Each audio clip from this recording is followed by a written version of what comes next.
მოგესალმებით. მედია კავშირი ობიექტივი პირდაპირ ეთერში ბრუნდება.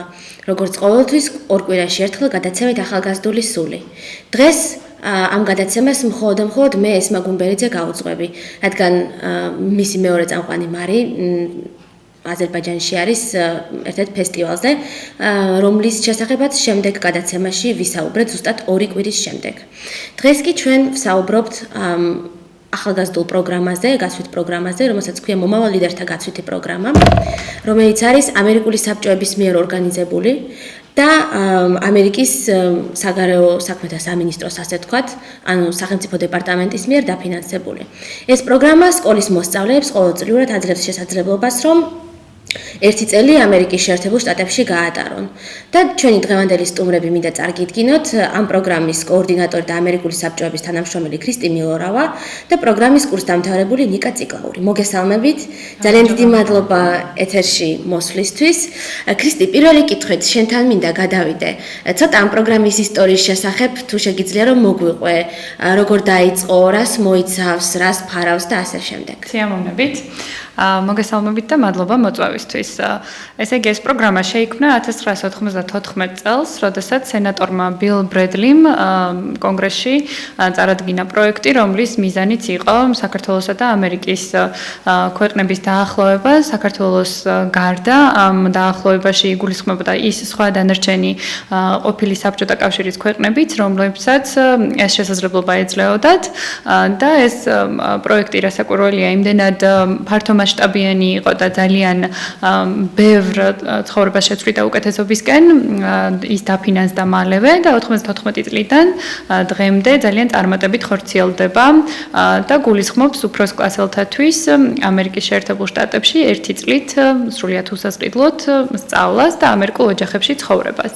ამ პროექტის მიზანი იყო, როგორც უკვე აღნიშნე, ამერიკელების და ქართველების ერთმანეთთან დაკავშირება, დამეგობრება და ორივე კულტურის, ორივე ერისთვის გაცნობა.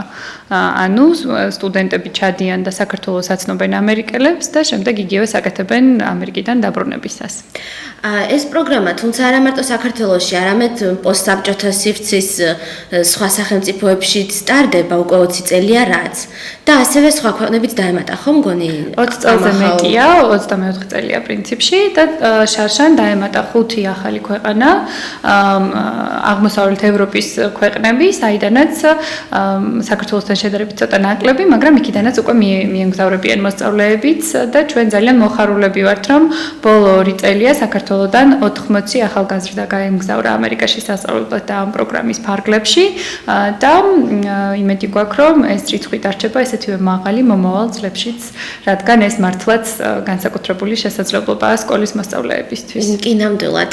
და რა ამაზეც რომ გითხრა, რა მოთხოვნები არის, რომელ ასაკობრივ ჯგუფს მოიცავს და რას მოიცავს ასევე კონკურსი, იმიტომ რომ ეს ყველაფერი, რა თქმა უნდა, ისე არ მიყავთ რაღაც ლატარიის პრინციპით, ასე ვთქვათ, და შემთხვევითობის პრინციპით, არის საკმაოდ სერიოზული შერჩევის პროცესი.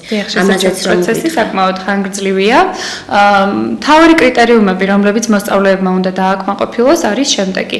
ისინი აუცილებლად უნდა ირიცხებოდნენ ქართულ სკოლაში, საქართველოში, უბრალოდ უნდა იყვნენ მე-9, მე-10 ან მე-11 კლასის მოსწავლეები, დაბადებულები 2000 წლის 1 იანვრიდან 2002 წლის 16 ივლისამდე, ანუ ამ პერიოდში ვინც არის დაბადებული, ყველა შეუძლია მონაწილეობის მიღება, აუცილებლად უნდა ფლობდნენ ინგლისურის საშუალო დონეს, არ მოითხოვება აქ მაღალი დონე, უნდა იყვნენ საქართველოს მოქალაქეები, აუცილებლად მათ უნდა ჰქონდეთ საქართველოს მოქალაქეობა და მეხუთე კრიტერიუმი არის ის, რომ ბოლო 5 წლის მანძილზე 3 თვეზე დიდხანს არ უნდა ეცხოვრათ ამერიკის შეერთებულ შტატებში. ამ 5-ვე კრიტერიუმს მოსწავლე თუ აკმაყოფილებს, მას შეუძლია პროგრამაში მონაწილეობის მიღება, შესარჩევი კონკურსები უკვე დაიწყო, მარნეული იყო პირველი ქალაქი, სადაც ჩავატარეთ ტესტირება და საქართველოს მასშტაბით 11 ქალაქში ჩატარდება შესარჩევი კონკურსები და მოსწავლეებს, ვინც აკმაყოფილებენ ამ კრიტერიუმებს, რომელიც უკვე ჩამოთვალეთ, მოვუწოდებთ მობრძადნენ თავიანთი რეგიონის ქალაქებში, სადაც შეიძლებათ კონკურსში მონაწილეობის მიღება. აი ეს წლევანდელი ცენტრებიც რომ გვითხრა და თარიღები როდის წლევანდელ ცენტრებსაც ავწევთ გეტყვით, მაგრამ აქვე ალბათ უნდა აღვნიშნოთ, რომ პროგრამაში მონაწილეობის მიღება შეუძლია სპეციალური საჭიროების მქონე მოსწავლეებსაც და მათთვის კრიტერიუმები არის 1 წლით მეტი გადაწეული, ანუ მათ შეუძლიათ იყვნენ მერვედან მე-12 კლასის ჩათვლით და დაბადებულები 1999 წლიდან 2002 წლის 16 ივლისამდე. ანუ შეზღუდული შესაძლებლობის მქონე მოსწავლეთათვის ეს კრიტერიუმები განსხვავებულია და როგორც უკვე აღვნიშნე, მერვედან მე-12 კლასის დასაშვებია მათ შემთხვევაში. რაც შეეხება 11 ქალაქს, ესენია მარნეული, გორი, ბორჯომი, რუსთავი, ახალციხე, ქუთაისი, ზუგდიდი, ბათუმი, რასაკვირველია თბილისი, ნინოწმინდა და რომელიღაცა გამომრჩა 11 ჩამონათვალიდან, მაგრამ არაუშავს ამ ჩამონათვალს ალბათ უნდა დავამატოთ რომელი. კი ბატონო, და თუ შეიძლება საკონტაქტო რომ გააჟღეროთ ამერიკული საბჭოების, როგორ შეუძლიათ კითხვების შემთხვევაში რომ მოსწავლეებს მონაწილეებს რომ მოგმართონ? კი ბატონო, კითხვების შემთხვევაში მათ შეუძლიათ დაგვიკავშირდნენ ჩვენი თბილისის ოფისში. ტელეფონის ნომერი არის 032 229 2106. მონაწილეებს შეუძლიათ შესარჩევ კონკურსში მიიღონ მონაწილეობა მხოლოდ ერთხელ, ანუ ჩამოთვლილი ქალაქებიდან მათ შეუძლიათ მხოლოდ ერთხელ მივიდნენ რომელიმე ტესტირების ცენტრში.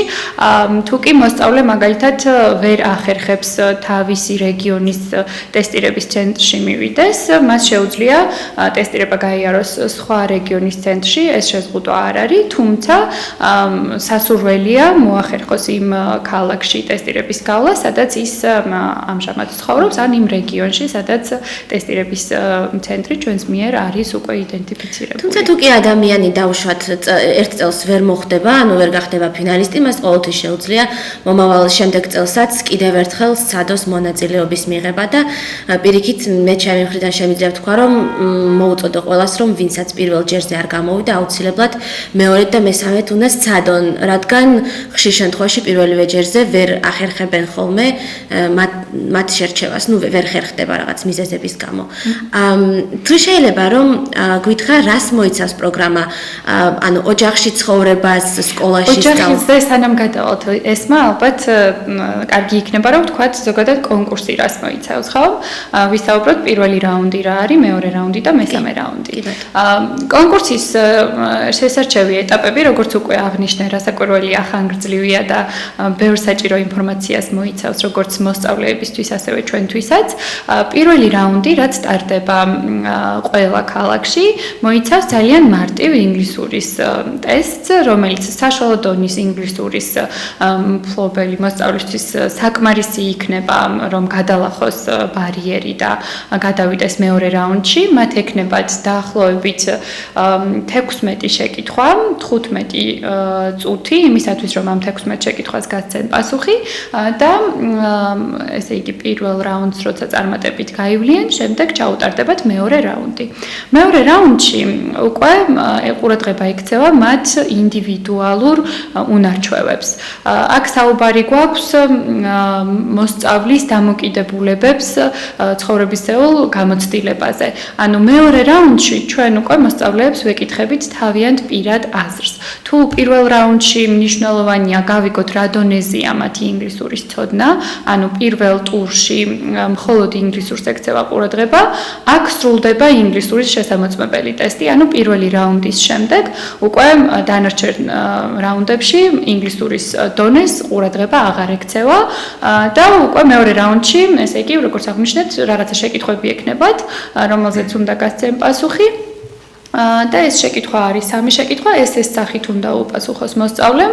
მეორე რაუნდში აღარ ექცევა ყურადღება ინგლისურის დონეს, შესაბამისად გრამატიკული შეცდომები, ლექსიკური მარაგი, პუნქტუაციური შეცდომები და ასე შემდეგ ჩვენთვის მნიშვნელოვანი არ არის.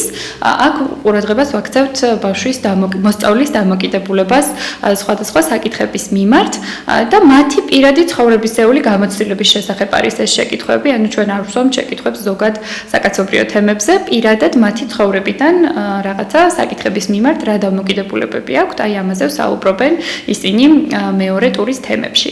და შემდეგ როცა უკვე მეორე ტურის შედეგების პასუხი ჩამოდის ამერიკიდან, მესამე რაუნდში ვიწევთ ნახევარფინალისტებს და ნახევარფინალისტები გადიან ნამდვილად კომპლექსურ რთულ შესარჩევ პროცესს, რომელიც მოიცავს ძალიან ბევრ დეტალს, იწყება ისევ ესეებით, ანუ შეკითხვებით და მათი დამოკიდებულებებით, ექნებათ შესავსები აპლიკაცია, აუცილებლად უნდა მიაქციონ ყურადღებას რეკომენდაციებს, იქ ჯანმრთელობის ცნობებს, ნიშნებს, მათ ტიპიური დღის შესახებ გვესაუბრებიან ამ აპლიკაციაში ექნებათ ასევე ინგლისურის ტესტი, მაგრამ ეს ინგლისურის ტესტი არ გამოიყენება მათი ინგლისურის დონის შესამოწმებლად, არამედ სკოლაში, ამერიკულ სკოლაში ჩასარიცხად არის ეს ტესტი საჭირო და შემდეგ ასევე ექნებათ გასაუბრება და ჯგუფური სავარჯიშოები. ეს ყველაფერი უტარდებათ დაახლოებით 2 კვირის განმავლობაში, მას შემდეგ რაც შევატყობინებთ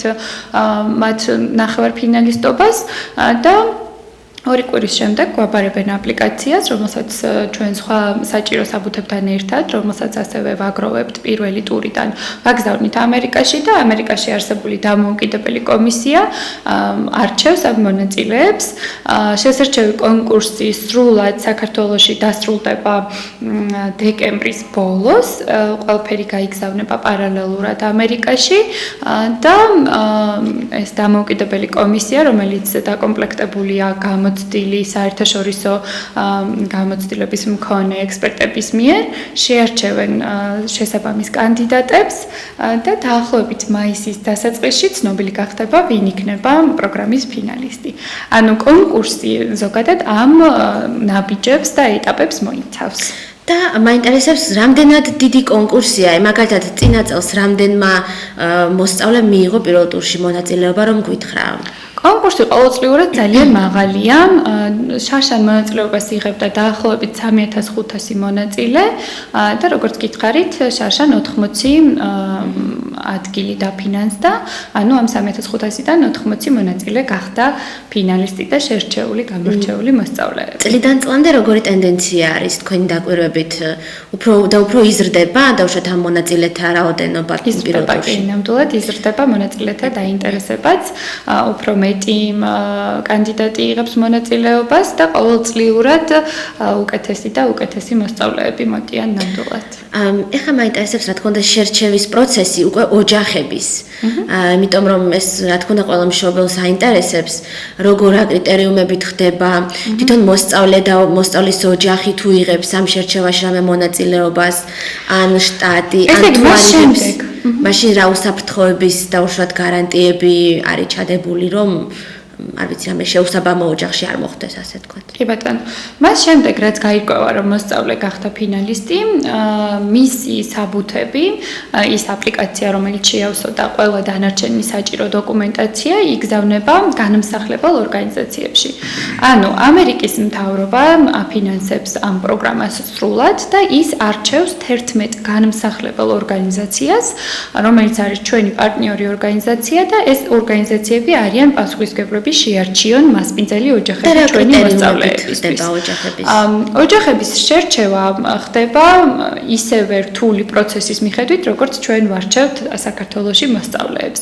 ისინი თავსებენ აპლიკაციას, გადიან ინტერვიუებს, ოჯახებში მიდიან ამ განმსახლებელი ორგანიზაციის წარმომადგენლები და ამოწმებენ ოჯახში არსებულ სიტუაციას, ექნება თუ არა მოსწავლეს თავისი ინდივიდუალური საწოლი, ხო არის ჰიგიენური ნორმები დაცული, ეკონომიური მდგომარეობა ხო აკმაყოფილებს იმას, რომ ბავშვისთვის შესაბამისი საკვების უზრუნველყოფა მოახერხონ, რამდენად ფსიქიურად სტაბილურები არიან, როგორ ახასიათებს მათ მეზობლები, მეგობრები, ნათესავები. ეს ყველაფერი შემდეგ, რა თქმა უნდა, იგზავნება ამერიკის სახელმწიფო დეპარტამენტში, იქ გადის ოჯახების სკრინინგის საბოლოო ეტაპს და მას შემდეგ თუ ოჯახი აკმაყოფილებს კრიტერიუმებს, რომელიც დაწესებულია სახელმწიფო დეპარტამენტის მხრიდან, ისინი უკეთდებიან მასპინძელ ოჯახებად და ჩვენს მოსწავლეებს, გაცვლით სტუდენტებს მასპინძლობენ სრულიად უსასყიდლოდ. ანუ ეს მასპინძელი ოჯახები არანაირ სარგებელს არ იღებენ იმისათვის, რომ უმასპინძლონ ჩვენს მოსწავლეებს და ეს არის მათი თავისუფალი ნება. ამით მათ არანაირი შეღავათები, არანაირი ფულადი სარგებელი არ მისდით. შესაბამისად, ინტერესით სხვადასხვა აქვს. ნუ ეხლა ამერიკა ძალიან დიდია და რთულია ვთქვათ, რომ რა შეიძლება კონკრეტული მიზეზი იყოს, რატომ მასპინძლობს ოჯახი, მაგრამ ზოგადად ჩვენ ვყოფთ ხოლმე შემდეგ კატეგორიებად, რომ არიან ოჯახები, რომლების შვილებიც უკვე დიდები არიან და მათთან ერთად აღარ ცხოვრობენ, სხვა შტატებში არიან გადასულები და ნუ მშობლებს უნდათ, რომ მშობლიური მზრუნველობა გამოხატონ ასევე სხვა თინეიჯერის მიმართ და ამიტომ სურთ, რომ აიყვანონ გაცვლითი სტუდენტი.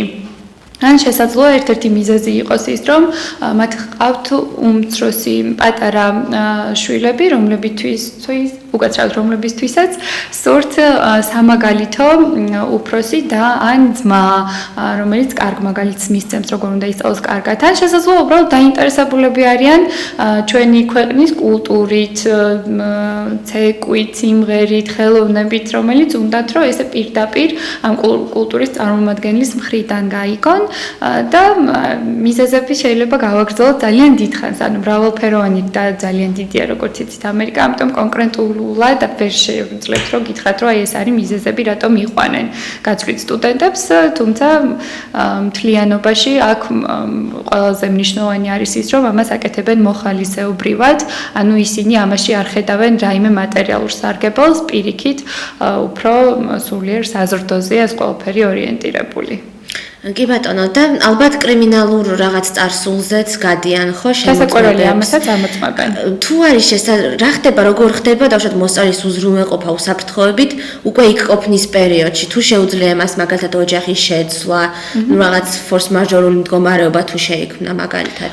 რაც შეეხება იქ მოსწავლის ამერიკაში ყოფნისას მის მხარდაჭერას, როგორც უკვე ვახსენე, გამსახლებელი ორგანიზაციები არიან პასუხისმგებლები და ისინი ირჩევენ წარმომადგენლებს, რომლებსაც უწოდებენ ადგილობრივ კოორდინატორებს და ეს ადგილობრივი კოორდინატორები პასუხისმგებლები არიან მოსწავლის პროგრესის და მისი იქ ყოფნის მსვლელობისას გააკონტროლონ მოსწავლის ყველა ნაბიჯი, დეტალი და ასე შემდეგ. ანუ ადგილობრივი კოორდინატორი თვეში ორჯერ, ან შესაძლოა უფრო მეტჯერაც ამოწმებს იმას, რომ მოსწავლის სკოლის აკადემიური მოსწრება არის მაღალ დონეზე. რაიმე პრობლემა ხომ არ აქვს, თუ კი რაიმე პრობლემა აქვს, მოსწავლემ იცის, როგორ შეიძლება მიმართოს ამ ადგილობრივ კოორდინატორს და როგორ თხოვოს დახმარება.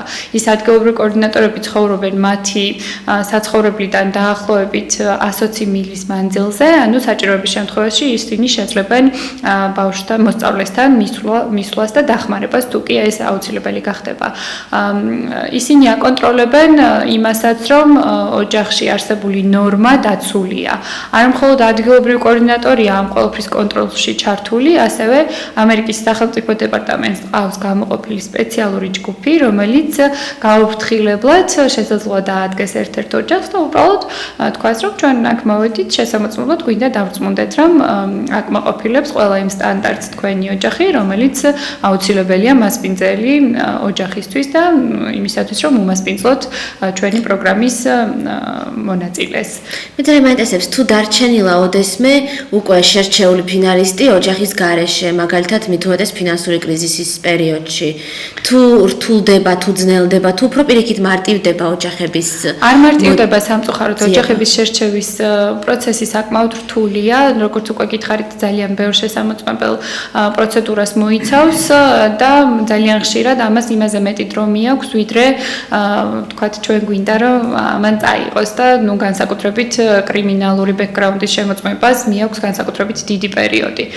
ოჯახების შერჩევა ყოველწლიურად არის რთული, ხანგრძლივი პროცესი, სწორედ ამ მიზეზების გამო, მაგრამ საბედნიეროდ ბოლო წლებია არ გქონია მაგალითი იმისა, რომ რომელიმე გაცვლითი სტუდენტი მასპინძელი ოჯახის გარეშე დარჩენილიყო.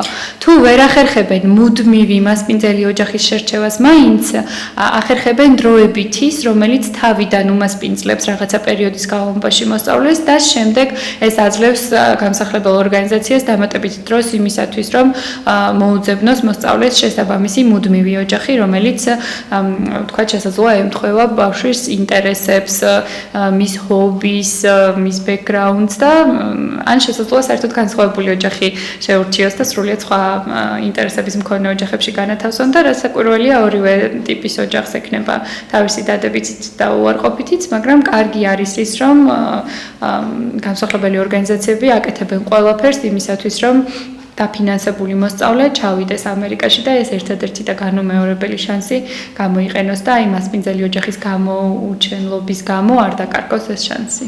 და ხარჯებზეც რომ გავამახვილოთ ყურადღება ეს პროგრამა მე მინდა ვთქვა რომ არის აბსოლუტურად უფასო, ანუ მოსწავლეებისთვის და მათი ოჯახებისთვის თითქმის არანაირ ხარჯებთან არ არის დაკავშირებული, ну რა თქმა უნდა ვისაც ჯიბის ფულის გატანა თუ უნდა, რა თქმა უნდა შეუძლიათ, მაგრამ ოჯახები უზრუნველყოფენ მათ სამჯერად კვებას დღეში.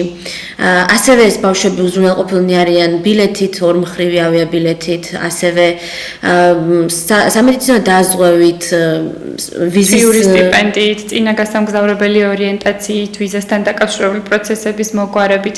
პროგრამასთან დაკავშირებულ ხარჯებს ამერიკის მთავრობა სრულად აფინანსებს, ფარავს. ერთადერთი ხარჯი, რომელიც მოსწავლემ უნდა გაწიოს, არის მისი ინდივიდუალური პასპორტის აღება, რომელიც მისი პასუხისმგებლობაა და შესაძლოა ის ანკეტა, რომელიც უნდა შეავსოს იმ ანკეტასთან დაკავშირებით იყოს რაღაც სამედიცინო ხარჯები გასაწევი, რომელიც მათი პასუხისმგებლობაა, დანარჩენი ყველაფერი პროგრამის მხრიდან იფარება.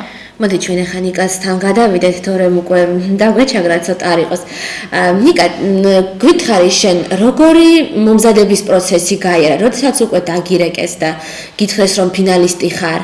შემდეგ რა მოხდა, ნუ გამგზავრებამდე გარკვეული ტრენინგიც გაიარეთ, ხო? და შემდეგ მეტესებს როგორ იმგზავრეთ, როგორ თქო მიაღწიე ოჯახამდე, შენ ხარ ტოტალური უსინათლო, ასე თქვა, შეზღუდული შესაძლებლობის მქონე პირი და ამიტომ გისვამ ამ კითხვას ესე კონკრეტულად, რომ მაყურებელს თუ შეგიძლია რომ გაუზიარო, როგორ მოხდა, მაგრამ როგორ გადაადგილდებოდი, როგორ მოგზაურობდი?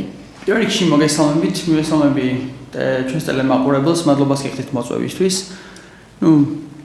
ეს არის ძალიან ამაღლებელი პროცესი, როდესაც გირეკავენ და გეუბნებიან, რომ შენ უკვე გახდი ფინალისტი, რა თქმა უნდა, ამხელა დიდი კონკურსია და რადგან შენ განდეს ეს პასუხისმგებლობა, რომ შენ უკვე ფინალისტი ხარ, ეგ ეკისრება უკვე დიდი პასუხისმგებლობა შენი ქვეყნის, შენი კულტურის, შენი ასე ვთქვათ, გარემო პირობების და შენი ხალხის წარდგენის. ანუ უპირველეს ყოვლისა, ჯერ მე მომზადე ფსიქოლოგიურად, ანუ ძალიან ბევრი ფაქტორი იყო იმასთან დაკავშირებული, რომ აი კი ეხა ეს დამირეკეს, მაგრამ როგორი იქნება იქ? ჩემ მაგალითად მე მიდოდი მოლდოვაში უპირველეს ყოვლისა, ეს კეთებოდა, იმიტომ რომ გამძლიერებინა ჩემი ინგლისურის დონე. აქვე ჩავერთვები, რომ მაყურებლისთვის გასაგები გახდეს, რატომ გაგიშვით მოლდოვაში. ყოველწლიურად პროგრამაში იღებს მონაწილეობას ისეთი მოსწავლეები, რომელთა ინგლისურის დონე შესაბამისად სხვა მოსწავლეებისა შესაბამისობაში არის შედარებით დაბალი და ასეთი მოსწავლეებისთვის ჩვენ გვაქვს სპეციალური ბანაკი მოლდოვაში, სადაც ამერიკული საბჭოების ოფისი ასევე არის წარმომადგენელი და ისინი ატარებენ რეგიონალურ, ანუ არა მხოლოდ საქართველოდან ჩადიან იქ მოსწავლეები, არამედ სხვა დანარჩენი ქვეყნებიდანაც, სადაც ფლექსი ტარდება და ეს მოსწავლეები ერთად ამ ბანაკში გადიან სპეციალურ მოსამზადებელ ინგლისურის კურსებს. ბოდიშინიკა, ეხლა შეგიძლია გაიგო. ასე მინდა აღვნიშნო, რომ ეს მოლდოვის ოფისი არა მარტო ინგლისურისთვის არის კარგი, არამედ ის ასევე ამაღლებს კომუნიკაციის უნარებს ბავშვებს შორის, მაგალითად შენ გიწევს ურთიერთობა სხვა ტიპის ადამიანებთან, მასწავლებელი იქნება, მოსწავლე იქნება, ბავშვი იქნება, შენი თანატოლი. ამიტომ ძალიან სხვადასხვა კატეგორიის ხალხთან გიწევს ურთიერთობა, რომელიც შენ უკვე შემდეგ ამერიკაში გადგება ძალიან კარგად, ინგლისურთან ერთად, რა თქმა უნდა.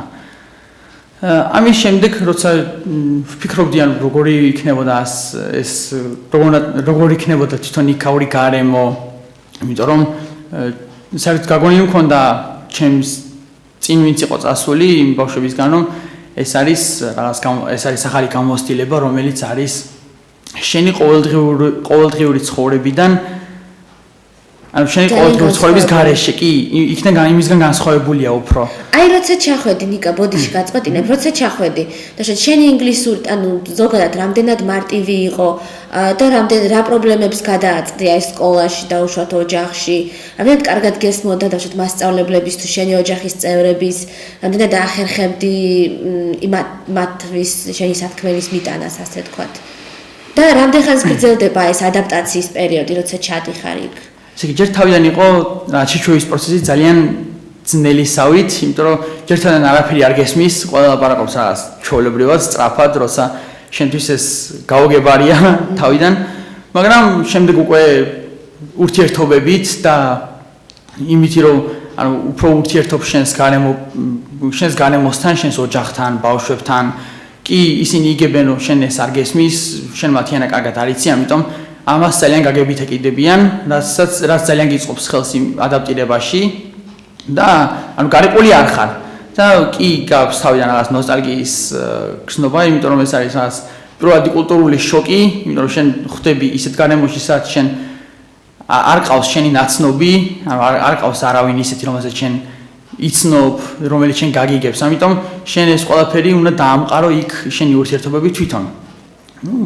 ჯერ თავიდან ეჩვევი ენას, შემდეგ უკვე ეჩვევი კულტურას, ნელა გასნობენ, კითხულობ იქ დადიხარ ჩვეულებრივ სკოლაში, ამერიკულში, სწავლობ ინგლისურად. აი საგნებზე მინდა კითხო, ნიკა, საგნებს შენ ირჩევდი თუ უკვე შერჩეული პროგრამა დაგვხდა თუ როგორ ხდება ამერიკულ სკოლებში საგნების შერჩევა და სწავლება, ამაზე რომ მოგვიყვე?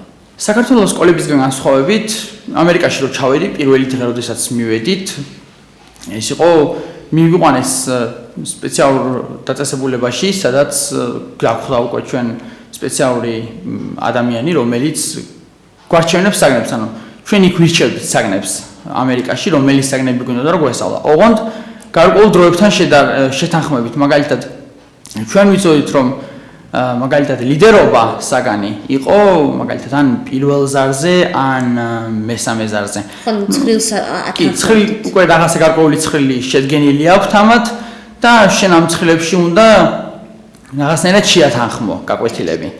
პროგრამის ფარგლებში 3 საგანი არის დავალდებულო, რომელიც მოსწავლემ უნდა აირჩიოს. ეს არის ინგლისური, მათემატიკა, რაღაცა დონით და ამერიკის ისტორია, ან ამერიკის government სახელმწიფო პროგრამა, როგორც თქვის ხო.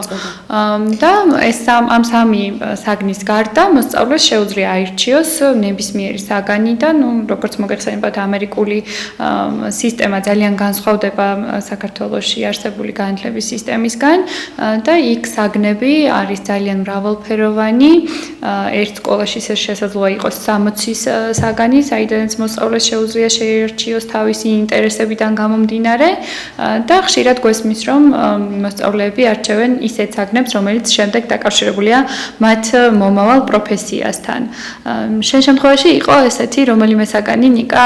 აი რა საგნები მქონდა არჩეული, რომ ჩამოგვითვალო უცებ? მე მაგალითად მქონა არჩეული ბიზნესი, მქონა ასევე ლიდერობა, ასევე ინგლისური, ამერიკის მთავრობა, ასევე ამერიკის ისტორია, მქონდა ასევე მუსიკა და ასევე მქონდა ანუ ერთი ადამიანი იყო, რომელიც გვასწავლიდა, ანუ სპეციალური თუ კი რამე დაგვჭირდებოდა მაგალითად ასეთ რაღაც. ეს ასეთი ადამიანი ყავდა სკოლას, თუმცა დეტალურად ასეთ ამ საკითხს კიდევ უფრო აღნიშნავ დეტალებში. შენ ხარ შეზღუდული შესაძლოების მქონე პირი და მე მაინტერესებს როგორი გარემო დაგხვდა, რა გაკეთდა და შენ სწავლობდი ჩვეულებრივ სკოლაში, არა უსინათლოთა სკოლაში, არა სპეციალიზებულ სკოლაში იქ.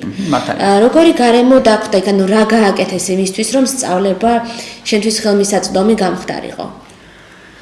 ესე იგი, პირველი რაც როდესაც ჩავედი, ანუ აქ ვსწავლობდი ჩვეულებრივ უსინათლოთა საჯარო სკოლაში, რომელშიც არ არის იმდენად ბევრი ბავშვი, მაგრამ იქ რო ჩავედი ამერიკაში, იქ დამხვდა 3000 ბავშვი ერთად. რა თქმა უნდა, მთელი ეს დერეფნები და მთელი ეს სხვა ადგილები იყო ხალხით სავსე. უპირველეს ყოვლისა სპეციალური ეს ადამიანი, რომელიც პასუხისმგებლობაც იყო, რომ ჩვენ როგორც შეზღუდული შესაძლებლობის მქონე პირისებს გააკეთებინა ყველაფერი, რაც სპეცპედაგოგია.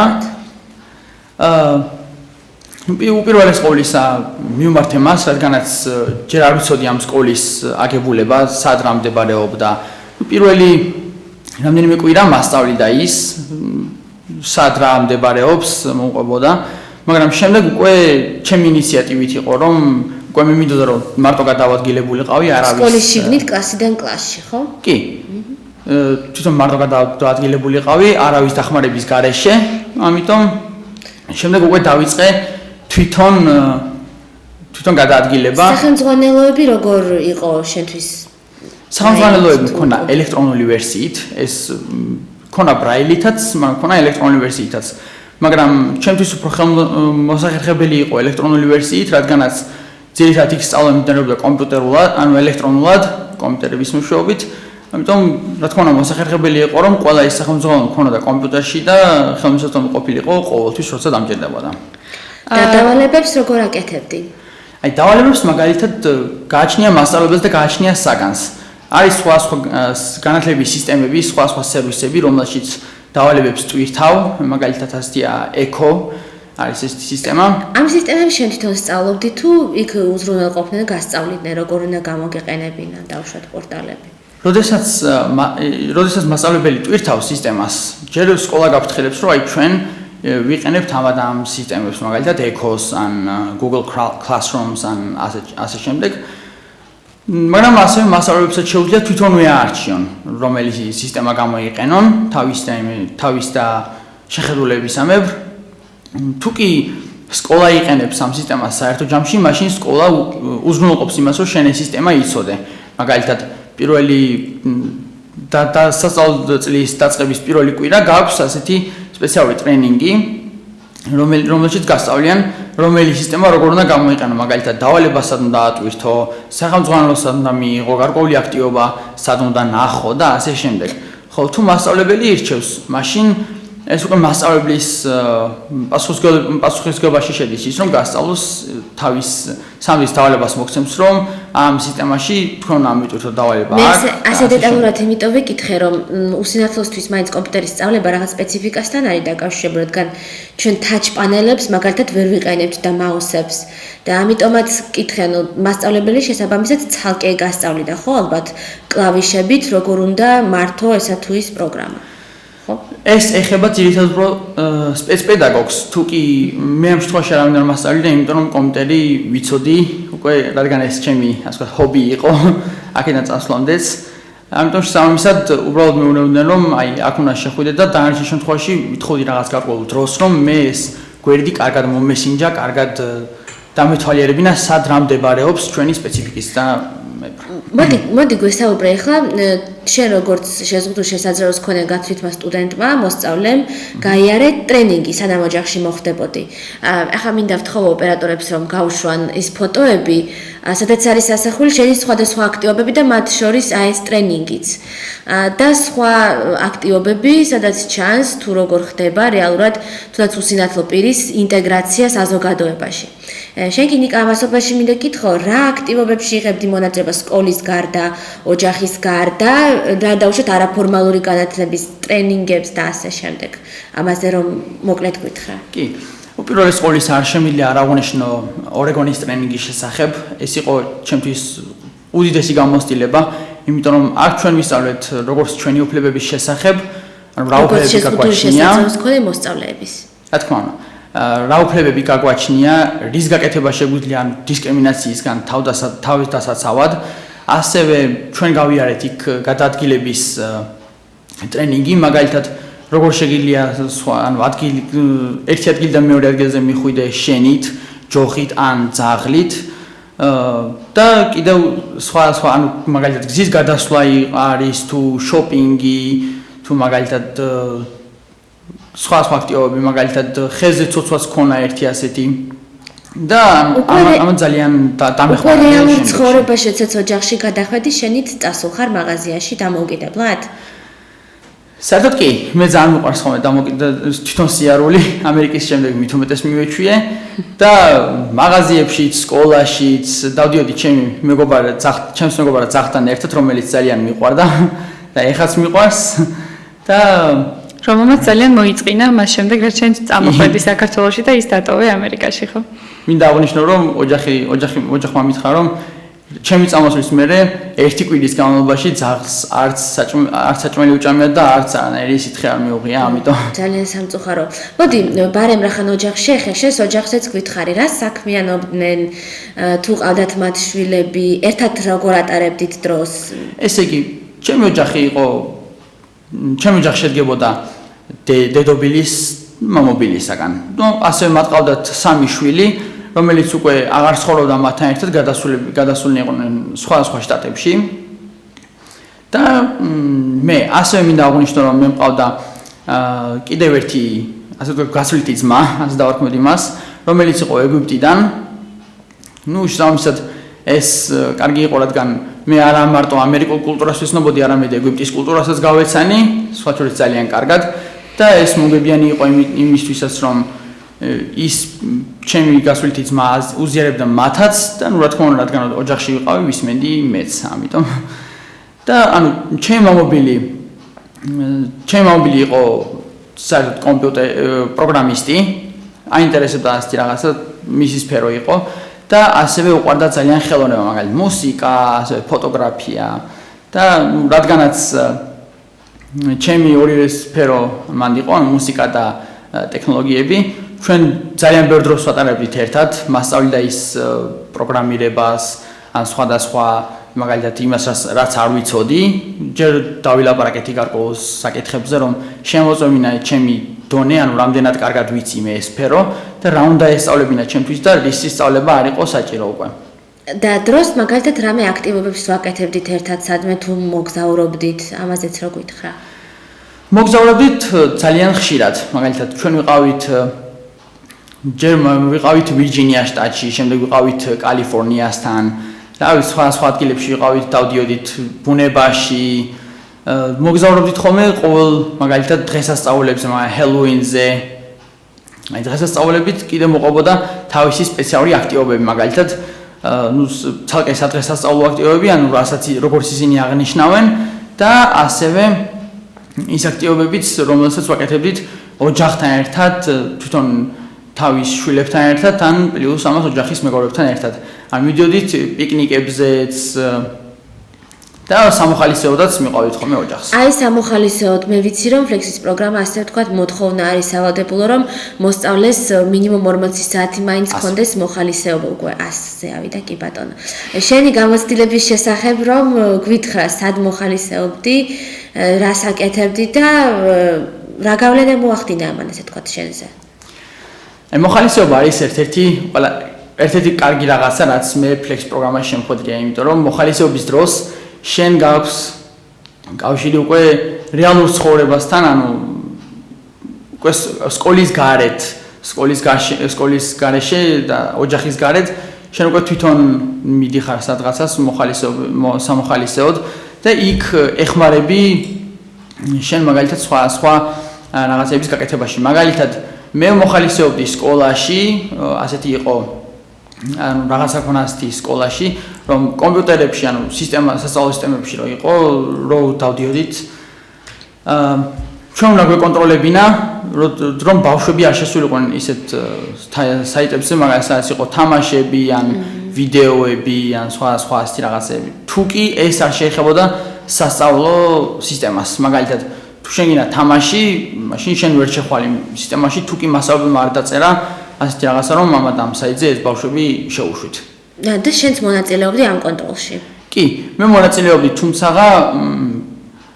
მე აქედან რაღაც პატარა კონკურსი იყო ამისთვის, შესარჩევი და ანუ ვისაც კი შეეძლო ამის გაკეთება და შესაბამისად გადავახე ის ყველა ეტაპი, რომელიც იყო მანდ კომპიუტერის ცოდნა, მონაცემთა ბაზებთან კავშირი და ასე შემდეგ და ასე შემდეგ და შესაბამისად აღმოჩნდი მანდას და მოხალისეობდი. ასევე დავდიოდი ბიბლიოთეკებში მოხალისეობდი, მაგალითად წიგნებთან, მათი ორგანიზება და ასე შემდეგ და ასე შემდეგ. მათი ორგანიზება, ვთქვათ, თუ ვინმე შემოდიოდა სად რომელი წიგნი იდო, იმის ჩვენება და და შენ როგორ აგნებდი წიგნებს? ანუ რის მიხედვით არჩევდი? უპირველეს ყოვლისა, ჯერ მე მქონა სპეციალური მონაცემთა ბაზა კომპიუტერში, სადაც მქონდა ჩაწერილი, ანუ ბიბლიოთეკა იყო დაყოფილი სხვა ოთახებად და სხვა სივრცეებად და ნუ შესაბამისად ჩაწერილი მქონდა რომ მაგალითად ესა და ეს წიგნი მდებარეობს ამ და ამ სივრცეში. და ნუ შესაბამისად ეს სივრცეები პირველივე დღეებში შევისწავლე, პირველივე კვირაში დავდიოდი ჯერ თავიდან თვითონ სპეცპედაგოგთან ერთად და რომ შევისწავლე უკვე სადრომელი სივრცე მდებარეობს, შემდგომ კომპიუტერში ვეძებდი ხოლმე ამ მონაცემებს, რომ მაგალითად თუ შექსპირის წიგნი მდებარეობდა მეხუთე სივრცეში, შემდეგ მიდიოდი და ან ვაჩვენებდი მეხუთე სივრცეს და ან კიდე თუ კი მათი არჩევანი იყო და თუ უნდათ რომ უბრალოდ თვითონ წასულიყვნენ, მაშინ ვეთყოდი რომ არის მეხუთე სივრცეში. მოხალისეობასთან დაკავშირებით დავამატებ იმას, რომ მოხალისეობა აუცილებელია ამ პროგრამის მსვლელობისას, ანუ მოსწავლე, როდესაც ამერიკაში იმყოფება, მას აუცილებლად ეძლევა შესაძლებლობა სადღაც თავისი ინტერესის სფეროში მიიღოს მონაწილეობა როგორც მოხალისემ და ეს არის აუცილებელი, რადგან მოხალისეობა არის ამერიკული ღირებულება, რომელიც ძალიან დიდ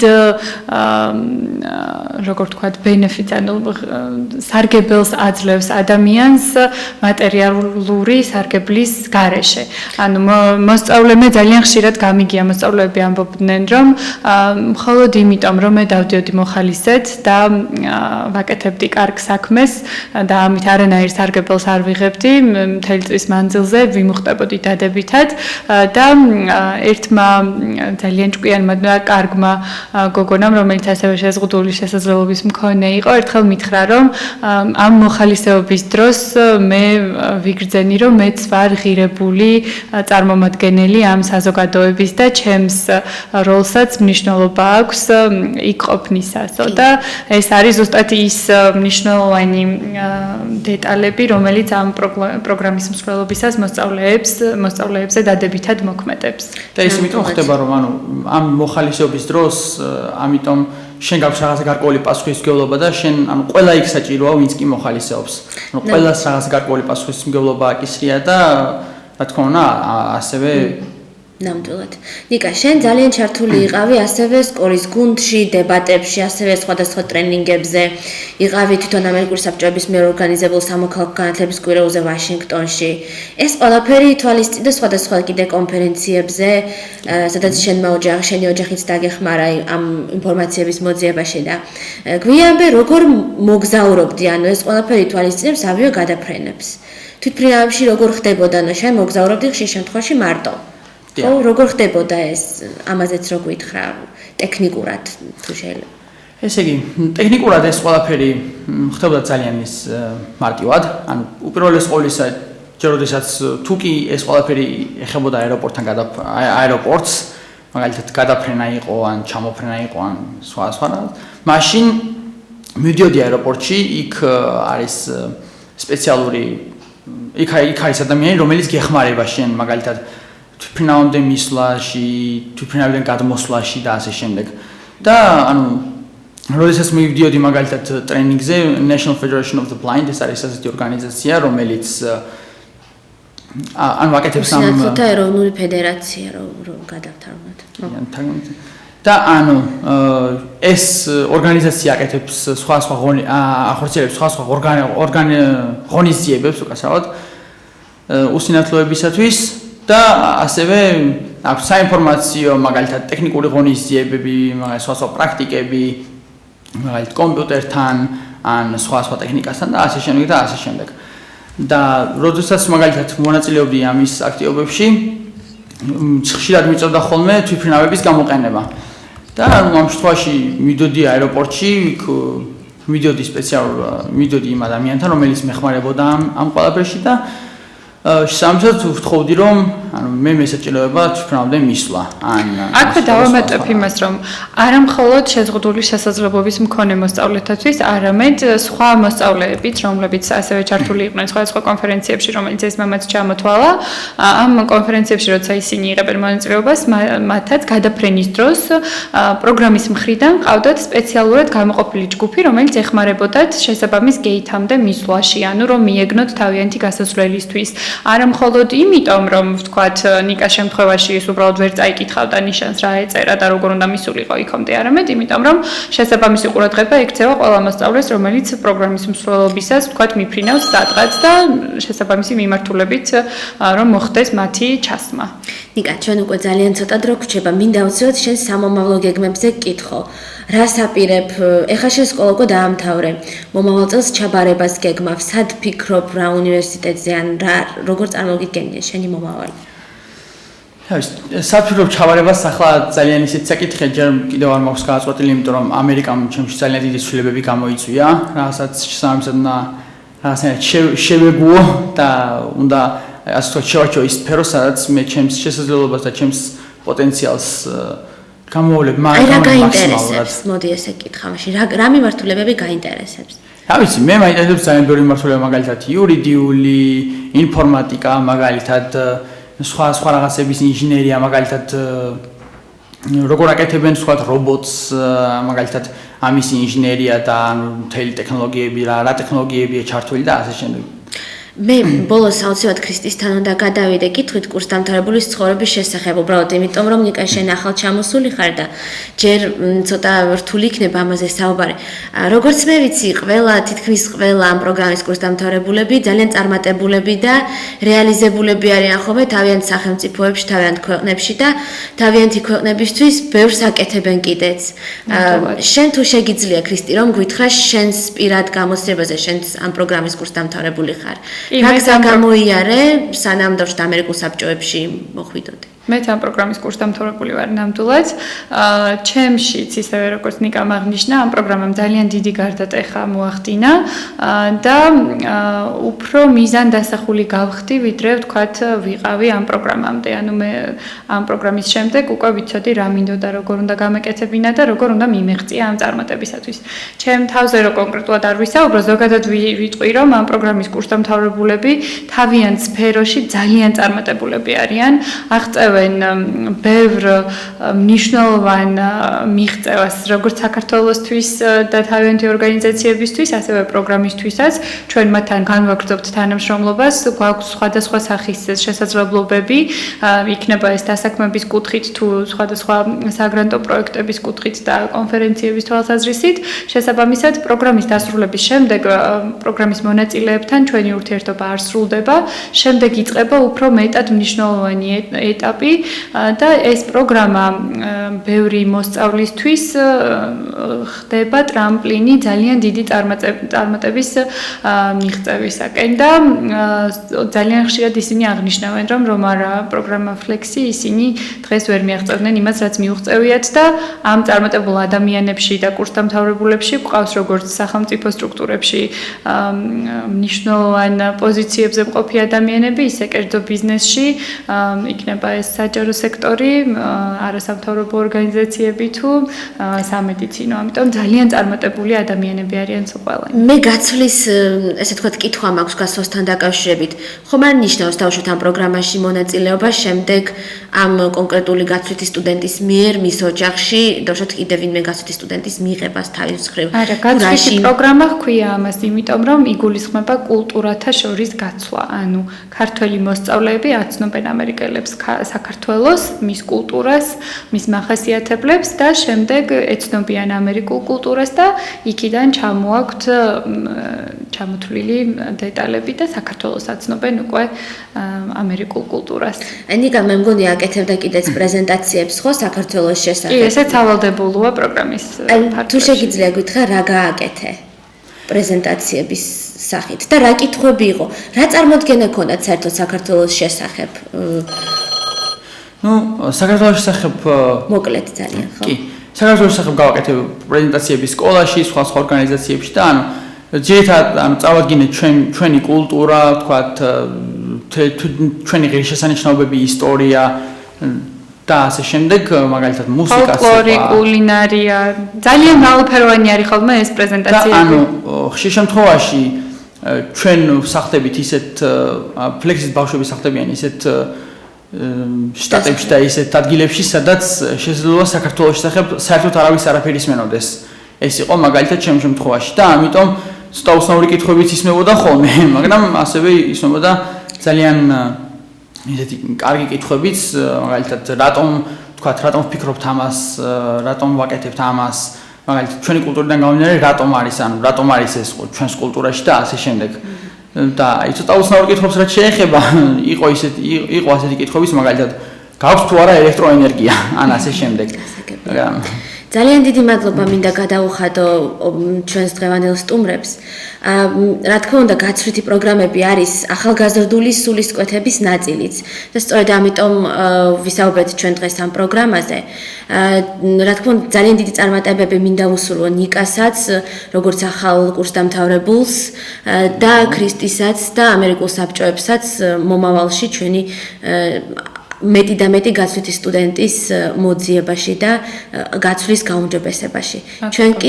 ჩვენ კი მაყურებლებს ზუსტად 2 კვირის შემდეგ შევხვდებით.